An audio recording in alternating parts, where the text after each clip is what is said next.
Aujourd'hui, je vais parler du comportement humain, notamment des personnes qui prétendent être généreuses et respectables en public, mais qui agissent différemment en privé. Cette réflexion profonde sur les valeurs, les actions et parfois les contradictions de l'humanité.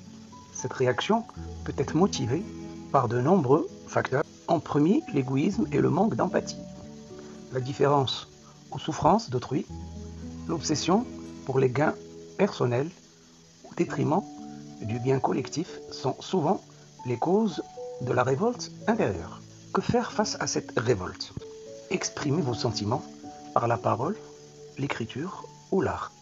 Vous pouvez canaliser ce que vous ressentez. Deuxièmement, agir localement. Contribuer à des initiatives sociales ou écologiques pour créer un impact positif autour de vous. En troisième lieu, cultivez la résilience. Essayez de vous concentrer sur les aspects positifs de la nature humaine et sur le progrès accompli. Si cette révolte est profonde et qu'elle affecte votre bien-être, il pourrait être bénéfique de consulter un thérapeute ou un conseiller pour explorer vos sentiments et les transformer en actions constructives. Pourquoi certaines personnes croient que le respect vient de la richesse? Et pourquoi, quand ils parlent, donnent des conseils de partage et se comportent et ne font rien? Cette observation soulève une problématique humaine, comme l'écart entre les paroles et les actes. Il est fréquent de rencontrer des individus qui prêchent des valeurs comme la générosité, l'humanité ou le partage, mais dont le comportement quotidien ne reflète pas ces principes. Cela peut être perçu comme de l'hypocrisie ou un masque social. Pourquoi cela arrive-t-il? Le désir de l'apparence. Certaines personnes valorisent leur image sociale et talent de paraître noble ou altruiste pour gagner l'approbation ou le respect des autres. Est-ce un manque de confiance? Ils peuvent ne pas être conscients de cette incohérence entre ce qu'ils disent et ce qu'ils font. Est-ce une peur ou une insécurité? Le comportement radin ou égoïste peut découler d'une peur inconsciente de manquer, même chez les personnes aisées. Parfois, il est plus facile de se conformer à ce qui est socialement acceptable en parole, même si cela ne reflète pas les actions personnelles. Comment réagir alors? Ne laissez pas leur attitude affecter vos propres valeurs. Connectez-vous sur vos actions et sur l'impact que vous souhaitez avoir. Premièrement, évitez de généraliser. Il est important de ne pas supposer que toutes les personnes riches ou influentes agissent de cette manière. Deuxièmement, inspirez par l'exemple. Continuez d'incarner les valeurs que vous trouvez importantes, car les actions parlent souvent plus fort que les paroles. Pourquoi ils prétendent faire que du bien en public? En réalité, ils s'engagent dans des activités associatives ou altruistes, mais uniquement pour préserver ou améliorer leur image publique, sans réelle sincérité.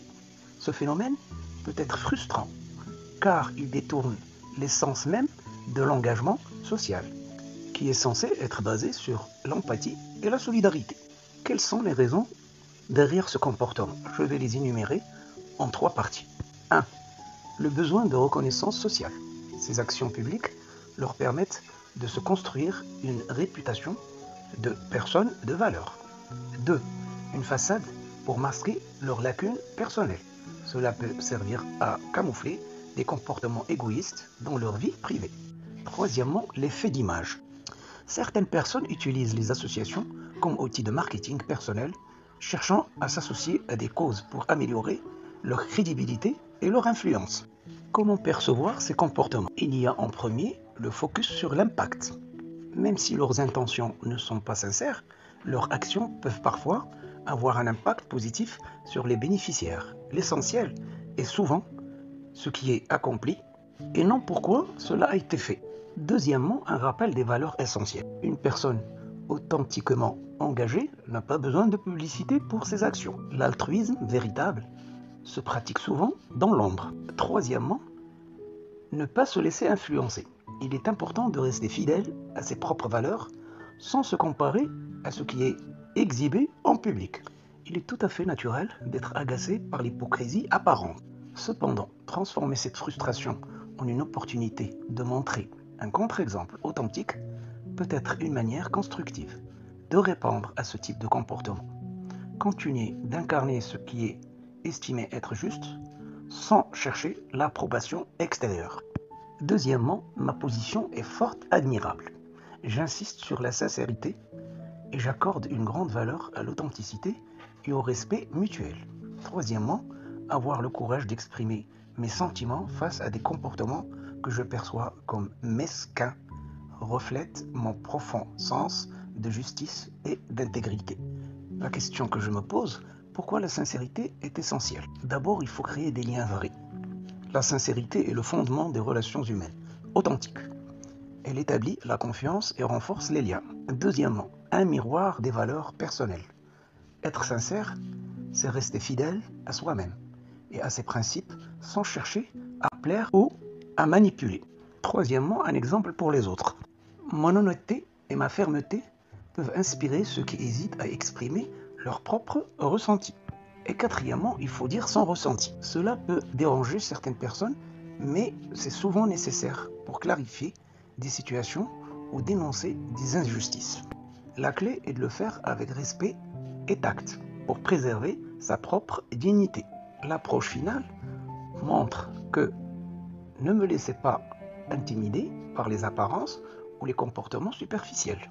Et je continuerai à affirmer mes valeurs tout en restant fidèle à cette quête de sincérité et de justice. Pourquoi des personnes font comme si rien n'était?